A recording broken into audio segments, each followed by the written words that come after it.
એમને સન્માન પત્ર આપી એમનું બહુમાન કરશે, એમને સન્માનિત કરશે. બોલો ભારત માતા કી.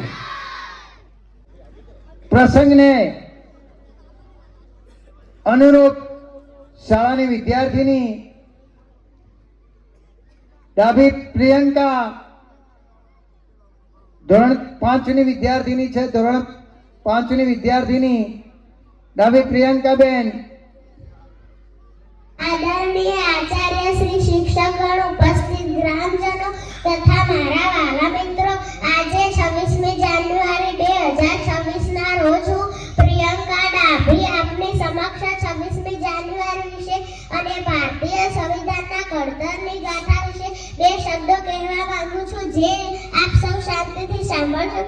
આઝાદી તો 1947 માં મળી. ડોક્ટર બાબા સાહેબ આંબેડકરે સંવિધાન લખવાની શરૂઆત 1935 થી કરી હતી. એમને કેટલો વિશ્વાસ હશે કે આ અંગ્રેજોને ભગાડીશું નહીં, ત્યાં સુધી રહેશું નહીં, એમને કેટલો વિશ્વાસ હશે. અને બંધારણ લખવા માટે 7 માણસોની નિમણૂક કરવામાં આવી. એક જ નતા, 7 માણસો અધિકૃત રીતે નક્કી કરવામાં આવ્યા. પણ થયું શું? 2 વિદેશ જતા રહ્યા, એકે રાજીનામું દઈ દીધું, એક આયો જ નહીં, 2 દિલ્હી બહાર જતા રહ્યા. કુલ 7 માંથી 6 નીકળી ગયા. કેટલા રહ્યા? એક જ રહ્યા. અને જવાબદારી એક જ માથે આવી.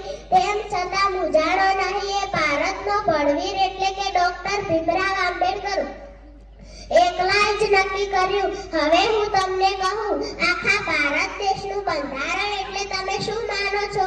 કોને કઈ રીતે રહેવું, મા બાપ, ભાઈ બહેન, શિક્ષકના, તબલાવાળાના, બધાયના કાયદા, પોલીસવાળાનો કાયદો, જંગલમાં રહેતા હોય એનો કાયદો, રણમાં રહેતા હોય એનો કાયદો, ઝાડ કાપવાના કાયદા, ગાયના કાયદા, સિંહના કાયદા, મોરના કાયદા, તમામ પ્રકારના કાયદો એટલે એક જ નહીં, તમામ પ્રકારના કાયદા. એ સમય હતો કે મોચી જોડા સીવે તો એના પૈસા નતો માંગી શકતો. એ સમય હતો કે વાણંદ દાઢી કરે તો એના પૈસા નતો માંગી શકતો. એ સમય હતો કે તમે તમારા ગામમાં ધંધો કરી શકો, બહાર ગામ જાવ નહીં. અત્યારે તો રહેતા હોય રાજકોટમાં ને ધંધો આણંદમાં હાલતો જાય.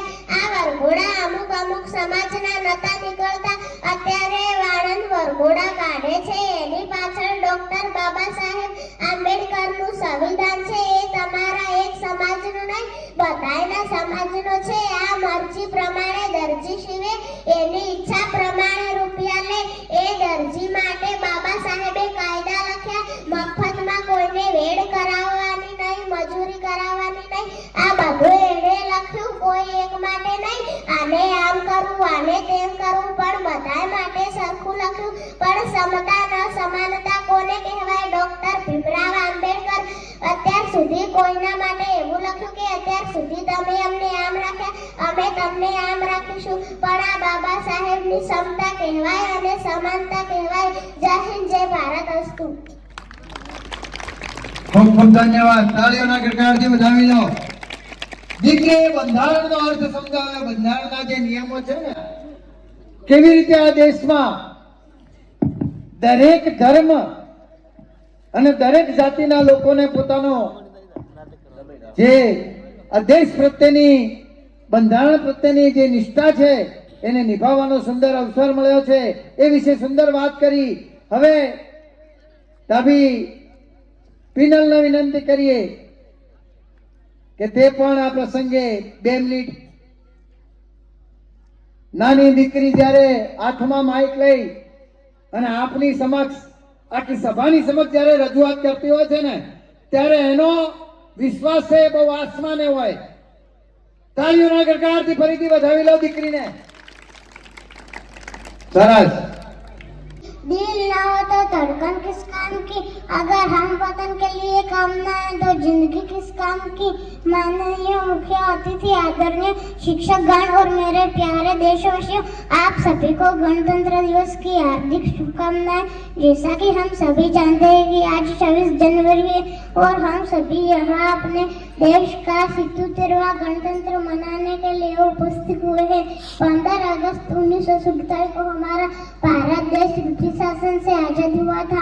हालांकि भारत का संविधान 26 जनवरी 1950 को लागू हुआ था। तब से हर साल हम गणतंत्र दिवस मनाते हैं। हमारा देश संविधान विश्व का सबसे बड़ा लिखित संविधान है। डॉक्टर भीमराव अंबेडकर जी को हमारे संविधान का जनक माना जाता है। हमें हमेशा अपने संविधान का सम्मान करना चाहिए। जय हिंद, जय भारत। સુંદર મજાની વાત કરી। આ એક એવું સ્ટેજ છે, અહીંથી જ હીરા પેદા થાય છે અને અહીંયા જે રજૂઆત કરે છે ને એના આગળ જતા હાલ નાની ઉંમરે ખબર ના પડે, પણ એની કિંમત જ્યારે કોઈ મોટા સ્ટેજ પર આપણે જવાનું થાય ને ત્યારે ખબર પડે। એટલે દીકરીને ફરીથી આપણે ખૂબ ખૂબ તાળીઓના ગણગણાટથી વધાવીએ। સરસ સુંદર વાત કરી। હવે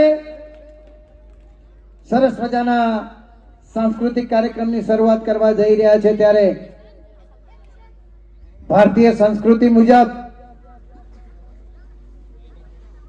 પ્રભુને યાદ કરી, પ્રભુની પ્રાર્થના કરી, માં સરસ્વતીના સાનિધ્યમાં આપણે સૌએ સરસ્વતી વંદના કરી અને આપણા સાંસ્કૃતિક કાર્યક્રમની જ્યારે શરૂઆત કરીશું ત્યારે ખરેખર સુંદર મજા આવશે। तो कार्यक्रम की शुरुआत प्रार्थना थी करीशू, कारण के प्रार्थना है तो प्रभु सुधी पहुंचवानी पगदंडी छे। मननी शुद्धि छे प्रार्थना, तननी समृद्धि छे प्रार्थना, दरेक मानवीनी वृद्धि छे प्रार्थना। अरे दुआ मांगवानु नाम छे प्रार्थना, प्रभु ने पामवानु स्थान छे प्रार्थना। तो शाळानी बाळाओ सुंदर मजानी प्रार्थना लईने आवे छे, जेना शब्दो छे सुबह सवेरे लेके हे प्रभु तेरा नाम। मेरे चौखट पे चल के यार चारों धाम आए हैं, बजाओ ढोल स्वागत में मेरे घर राम आए। हमारे जिंदगीना रंगने साकार करवो छे, हृदयनी भावनाथी खुशबूनो झनकार करवो छे। આવ્યા છીએ થોડા ફૂલો લઈને, અરે આવ્યા છીએ થોડા ફૂલો લઈને, થોડીક ધરતી છે તેમાં નાનો સરખો ગુલજાર કરવો છે। અરે સ્નેહ ભર્યા સ્વાગત ગીતથી અતિથિનો આદર સત્કાર કરવો છે। ભારતીય સંસ્કૃતિ મુજબ અતિથિ દેવો ભવ, એટલે શાળાની બાળાઓ સુંદર મજાનું સ્વાગત ગીતથી આપ સર્વેનું સ્વાગત કરશે, જેના શબ્દો છે મંગલ અવસર આયો રે। ધોરણ 6 ની બાળાઓ સરસ।